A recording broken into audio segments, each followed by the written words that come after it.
Death Stranding by Hideo Kojima. You've heard of games as a service. Well, now we have games as an experience. We're here to talk about the reviews. Some people are saying it's an entirely new genre of game, a masterpiece, while others are saying it's just a pretentious cattle prod simulator with boring gameplay. But which is it? Here to comb through the reviews and make sense of the game, hopefully, is Mr. Henry Cooper. To me, it sounds like it's a bit of both of those things you've just mentioned. A masterpiece cattle prod, if you will. So currently the reviews are fairly positive but still a little mixed, and it's currently sitting at 84 on Metacritic and an 85 on OpenCritic. On Metacritic, that score is comprised of 71 critics at the time of writing, with 59 being positive, 11 mixed and 1 negative. So the range of those reviews say a lot in themselves. The lowest was a 35 and the highest is a bunch of hundreds. And the fact that there's such a wide range of scores there says something about its divisive nature. The fact that it's like Marmite, right? You either like it or you don't. That lowest one, which is 35, that's significantly lower than the next lowest one, which is 60. So there's a huge jump of, 25 points there from the lowest to the second lowest. Yeah, and the way that we do things here on the review roundup is that we take a look at in depth at the lowest review just to analyze it, to see exactly what they don't like about it, and just to see whether it kind of hits home with us, and then also we discuss some of the other reviews. So the lowest review here was from Stevivor, or Stephen Wright, the guy who wrote it. He gave it a 35 and he said, Death Stranding is an irredeemable piece of garbage that should serve as a warning to publishers who give developers carte blanche to create art. That's harsh, man. With overly long cutscenes and constant goal to backtrack from where you've just came, it takes approximately 45 hours to finish Death Stranding. The whole way through, you'll actively be sitting with the controller in hand thinking Kojima has zero respect for your time. The review also says, boring core gameplay loop. He hated the combat in general. He also said Death Stranding's story is passable at best, and a handful of big reveals are simply absurd and don't make up for the fact that you've spent far too long smashing on your shoulder buttons to stay upright. However, he did like the world. He said it's utterly gorgeous, and also a superb cast doing wonders with one-dimensional characters. And he ends the review with, even if Death Stranding's narrative was good, and it's not, a game needs to have actual gameplay. What you find within is abysmal, frustrating, tedious, and beyond repair. It is to be avoided at all costs. So obviously this guy does not like this one game. Not a big deal for most. Some people are not happy with this review, let's say that. There's some backlash on Twitter and Reddit from what I've seen. His website is slowing down at the moment. Don't know if it's a DDoS attack or what, or people just rushing to read it. I mean, some people say he either hates it or he's just doing it for the clicks. That's what a lot of people are saying. Yeah, and often when people don't like a Hideo Kojima game, you just don't get it. You're not smart enough to understand it, and I think sometimes people are just stupid, but this guy, it obviously just doesn't resonate with him, and that's fine. Or he's doing it for the clicks. I mean, it's working. Yeah, you could. The site's slowing down. It could be that. But what I usually do with a game, low review on a game, I always check out the previous reviews to see if I align with this reviewer or not on the games that we've played, and I can just see whether he likes the games that I like. So looking back at his previous reviews, The Outer Worlds, he gave a 9.5 out of 10, which was highly regarded in my eyes. I really liked that game. Gears 5, he gave a 9 out of 10. I didn't really like that much. Control, he gave a 10 out of 10. Rage 2, he gave a 7.5, which I kind of agree with. And Days Gone, he gave a 6. So it's a bit of a mixed bag for me. I think he's fairly low on open world games there, because Rage 2 and Days Gone are both fully open world. The Outer Worlds is sort of halfway. Control is kind of halfway as well, and Metrovania, and Gears 5 is very linear. So maybe he's just not into that genre, and this game is, some people are saying it's about as open world as open worlds get. It's like the gameplay is walking through the open world. Yeah, one of the things that he criticised in terms of the gameplay was the fact that a part of it is just scanning your environment, because you're just like a Amazon delivery driver or whatever, that's what he called it. He said part of the game, most of the gameplay is just scanning the environment to see whether you're going to fall over, and then if you are starting to trip, you bash the shoulder buttons in order to stay upright, and that is pretty much about it, and avoiding the cattle prods and all that sort of stuff. The rest is just exposition and story and all that sort of stuff, which he wasn't too hot on anyway. But that's just a snapshot of whether of his review and his previous reviews to see whether you probably are going to align with him or not. I'm kind of halfway there, to be honest. I mean, my personal feelings on this game are not too. I probably won't enjoy this game, I'll be honest. Why would you say something so controversial yet so brave? It doesn't mean that you guys or this guy kind of represents you at all. A lot of people have loved this game. There's no reason why you shouldn't love it either. Yeah, one of the more positive ones, which isn't glowing, but it's a bit certainly better than that one, is from from Tristan Ogilvy from IGN, who gave it 6.8 and said it was okay and called it damaged goods. Death Stranding delivers a fascinating world of supernatural sci-fi, but its gameplay struggles to support its weight. I like that line because it's all about carrying stuff and encumbrance. Whoa, this is heavy. There's that word again, heavy. Certain landmark games in recent years, like The Legend of Zelda Breath of the Wild and Red Dead Redemption 2, have managed to successfully tread the line between the rigidity of realism and the exhilaration of pure escapism. But much like its stumbling protagonist, Death Stranding just can't consistently get the balance right, despite possessing equally lofty ambitions and countless inventive ideas. That sentence is far too long, but it does make some good points. So like a game, right? Yeah, game's a bit too long, but it's got a few good points. Yeah, Jesus Christ. So yeah, I've seen a lot of people comparing it to Breath of the Wild and Red Dead in terms of it being like a slow burn and you're having to manage a lot of your inventory. And if you don't like those things in those two games, you probably really won't like this one. Like, I know you didn't like the slow pace of Red Dead, especially in the opening. It's got a very long prologue, and the weapon degradation and everything like that in Breath of the Wild. So you're totally in all the menus, yeah, it's just not the kind of thing that's going to click with you. That's true. But I really liked the weapon degradation in Breath of the Wild. There you go, and it's horses for courses, and that's why we're going through these reviews, so we can pick out exactly what the game is going to be like, and you can compare it to previous games, whether you like those types of things or not, whatever resonates with you. So the next one we got here is a glowing review from Screen Rant's Cody Gravel, who gave it 5 out of 5 and called it a masterpiece, saying Death Stranding delivers on its impossible premise in a breathtaking way. You're breathtaking!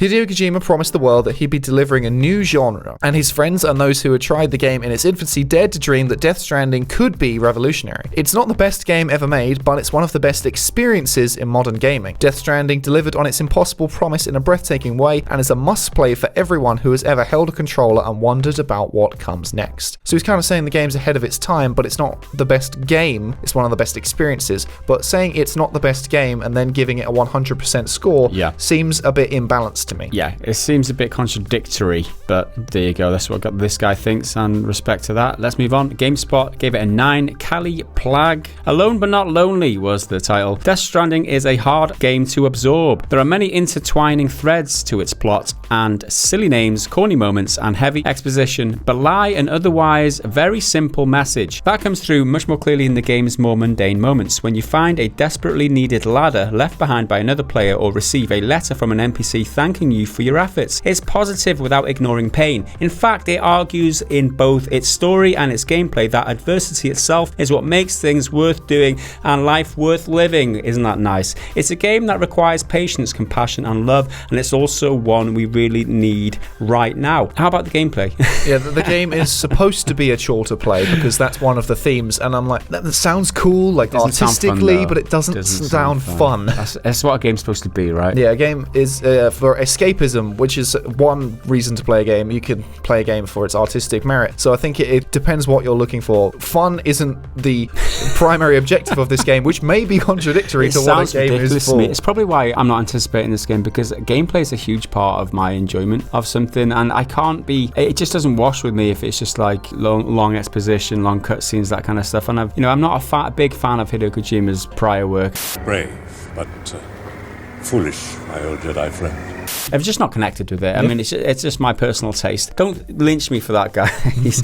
It's just my personal taste, and I'm entitled to that. It just doesn't mean it's a bad game. Doesn't mean that it won't appeal to anyone. So let's move on to another slightly harsher one from VCG, which was reviewed by 44 Bytes, who gave it 3 out of 5 and said Death Stranding is an unwieldy, obnoxious epic. A bloated, showy post-apocalyptic melodrama that makes a meal of some engrossing mechanics and themes. And then its positives were listed as a refreshingly grounded combat light take on the open world, works up to a point as an exploration of isolation and ecological crisis, but then as negatives, it's often tedious, especially as regards enemies and boss fights, and appallingly lumpy, self-indulgent storytelling. Self-indulgent storytelling, we were always expecting that. This is Hideo Kojima, after all. It's full of Hideo Kojima-isms, and again, some people are going to like that, some people aren't. Just depends what floats your boat. Next up, VG247's Kirk McKeand scored it the same, 3 out of 5. It said, interesting, incredibly pretty, and kind of dull. And then the quote is, if you do manage to hold out, you will be rewarded with flashes of brilliance. It's just that those flashes are buried as deep as the core story is buried in the endless dialogue. And as profound as it wants to be, this is still a game in which you can equip and unequip your penis so you can piss out Red Bull. The good stuff is waiting for you beyond that piss. Beyond the shit. That's my favourite quote of this whole thing. Beyond the shit grenades, beyond that ride with Norman Reedus advert unceremoniously plastered into a game universe where I didn't see a single television set, it's just a test of attrition. Actually, you don't piss out Red Bull, you piss out Monster Energy drink. Yeah, that's right.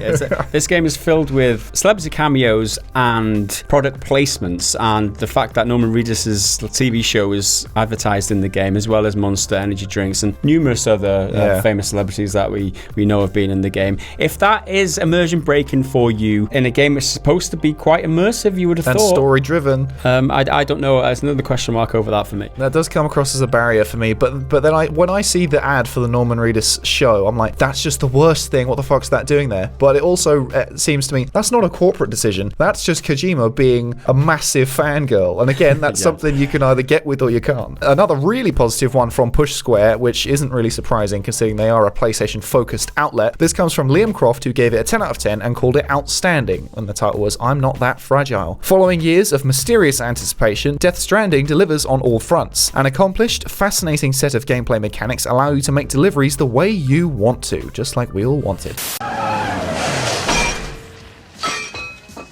While social features let the game live on once you've put the controller down. It may become slightly tiresome as you hit the halfway mark, but the phenomenal narrative is on hand to pick things back up again, and its outstanding visuals are the cherry on top. Death Stranding doesn't raise the bar for any particular genre, it creates an entirely new one. So Liam Croft here is obviously more keen on the gameplay than some people. Some people, including the first one, said it's really finicky because you've got to balance your character and go through menu after menu after menu and put on all of these boxes that you're meant to carry and then manage your momentum and balance so you don't fall over. But this guy clearly likes it, so I think there is a level of gameplay depth there, almost too much to the point where it's annoying. So if that's the kind of thing you like, then you're probably going to get with it if you like the Breath of the Wild style inventory management and weapon degradation and that kind of stuff, but turned up to 11 and turned to the absolute maximum. So the next review here is from Game Informer's Matthew Cato. Gave it 7 out of 10, so it's quite warm on it in general. The Wanderer was the title, and the quote is, try as it might, Death Stranding story doesn't shore up its faults. It's the normal Kojima mix of twists and turns, tropes and overbearing themes, but at least I like that it explores real world topics like the theory of multiple dimensions and key events in the history of the planet's biodiversity. I often wasn't sure why I kept going in Death Stranding. Maybe there was a little bit of pride in another task checked off the list, another job done. Unfortunately, this added up to a little reward in the end. So again, it seems like it's walking that open world line of just being checking things off a list as gameplay loops, which again, that can get really boring. But it seems like if you like Kojima, not necessarily Kojima games as a whole, but the way he creates things and the way he does a story, you'll probably get that here, because I've seen a few people saying this is like the most Kojima game that has ever Kojima'd.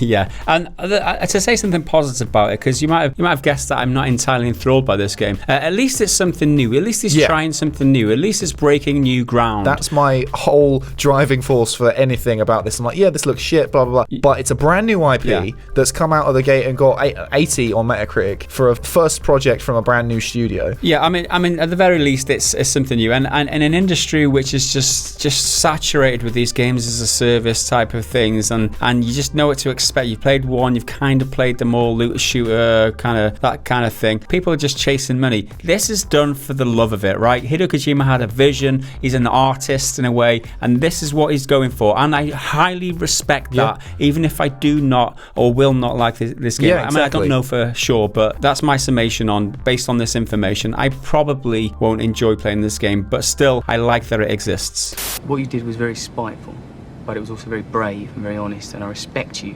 for doing that, but the content of what you said has made me hate you. One thing I think will happen in the future is that some creator or game developer is going to see this and really get part of it, and then take it or its ideas and then make them better and find a more palatable way to do it, which will resonate with a few more people or different people. Or just iterate on it, and like, you know, each generation of games is always going to be influenced by the previous one, and make things better. And that's what we're seeing. The games that we're playing right now are made by the people who played the old games and were inspired by those. So in conclusion to all these reviews, the way I see it at the very least is that if you're in it for the story and the experience and the characters and the exposition, you'll probably like this game, and if you like Hideo Kojima's games and its back catalogue, you probably will like this game. However, if you're looking for fun, engaging gameplay, then you probably want to look elsewhere. That's the way I see it anyway. Yeah, it seems like this is a game. It's not as cinematic as some of the trailers would make out, but everything you've seen from the gameplay trailers, that is the game. It is delivering boxes, and if that's enough to keep playing, then you'll probably enjoy it. If not, maybe the story will pull you through, maybe it won't, who knows. But anyway, that's it for our review roundup of Death Stranding. I'll probably be putting out my own review once I get my hands on the game, which won't be until next week, so stay tuned for that. We'll cover some stuff about it anyway, because it's going to be the hot topic of gaming conversation for the next few weeks, that's for sure. Make sure to let us know down below what you think about the game. Are you planning to play it? Do you think these reviews are all bullshit? Make sure to give us a like, hit that subscribe button, go on over to patreon.com/prettygoodgaming. I've been Henry, he's been Gaz. We'll see you next time. Bye for now.